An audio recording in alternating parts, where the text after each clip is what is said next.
माझं नाव धन्या सचिन कुल्लूरवार आहे। मी संस्कार पब्लिक स्कूलची विद्यार्थिनी आहे। मी 6व्या वर्गात आहे। मी महावाचन उत्सवात सहभागी झाली आहे। मी जिजाबाई हे पुस्तक वाचली आहे। या पुस्तकाचे लेखक S.G. लोखंडे आहे। या पुस्तकाच्या मुखपृष्ठावर जिजाबाईचे चित्र दिले आहे। जिजाबाईचा जन्म 12 जानेवारी 1598 मध्ये सिंदखेडराणा या गावी झाला। आपल्या पोटी वीरपुत्र यावा ही जिजाबाईची तीव्र इच्छा होती। मराठांचा लज्जास्पद स्थिती संपवून आपल्याला आत्मसन्मानाचा नवीन अध्याय सुरू करावा असे त्यांना वाटत होते।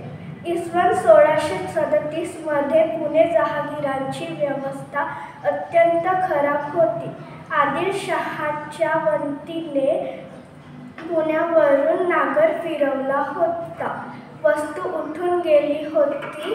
दुष्काळ पडला। त्यावेळेस जिजाबाईंनी अशी शून्यातून विश्व निर्माण करायचं ठरवलं।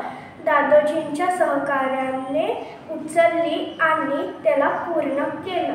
या पुस्तकामधून विविध घटनेवरून जिजाबाईचे कार्यप्रणाली त्यांची शिकवण आपल्याला मार्गदर्शन करतात। जय जिजाऊ जय शिवराय। धन्यवाद।